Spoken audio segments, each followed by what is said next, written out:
এটা কে লিখলো? তুই না আমি? তুই লিখেছিস তো? তাহলে এটা কে পারলো বুঝতে? তাহলে চেষ্টা করে না কখনো। লেখ এইচ লেখ। দিদি খাইয়ে দিচ্ছে, দিদি পড়িয়ে দিচ্ছে। এইচ এইচ এইচ এইচ কিন্তু তুই পারিস। প্রথমে স্ট্যান্ডিং লাইন দে, দুই পাশে দুটো স্ট্যান্ডিং লাইন ডট দিয়ে দিয়েছি।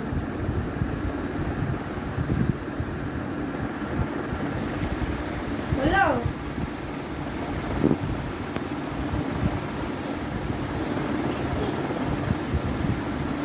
স্লিপিং লাইন সবসময় সোজা হবে, এরকম লিখলে এরপর তোমার নাম্বার পারবে।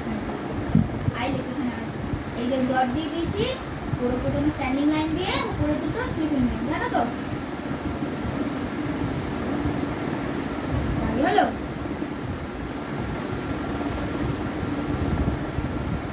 তোকে আই যে দুটোই দেখে করাবো, তুই যেটা যেটা পারবি না সেটা সেটাই তোকে প্র্যাকটিস করতে হবে আরো বেশি। তাড়াতাড়ি লেখা হলে খেলতে পারবি তো বাইরে গিয়ে? আগে বল, পারবি তো? লেখ আই লেখ, ঝটপট ঝটপট সব লিখতে থাক, যেটা ভুল হবে আবার মুছিয়ে করাবো। তাড়াতাড়ি। কোথায় যাচ্ছিস? এই যে চোখে দেখো না, নাকি তোমার চোখে গেছে?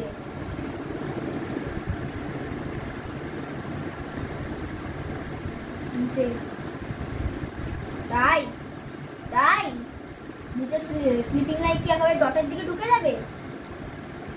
আবার আবার আবার লিখবি তুই। আই কেমন হয়? আর ধর, দেখতে পাচ্ছিস তো?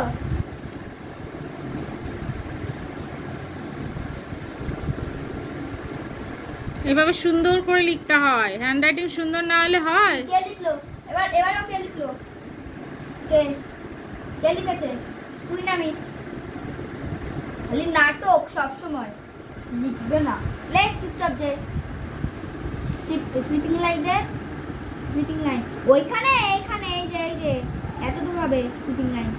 আবার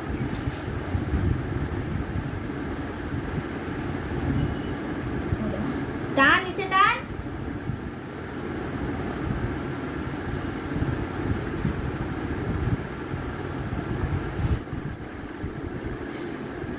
আমার জেরে খাওয়ার চোট মানে পড়ে যাচ্ছে মুখ দিয়ে। লেখ রে বাবা লেখ।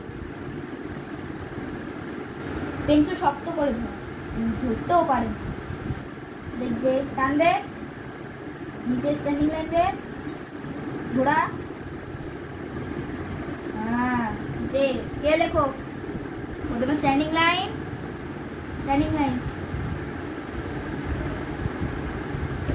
ডট অব্দি নে, ডট অব্দি নেও।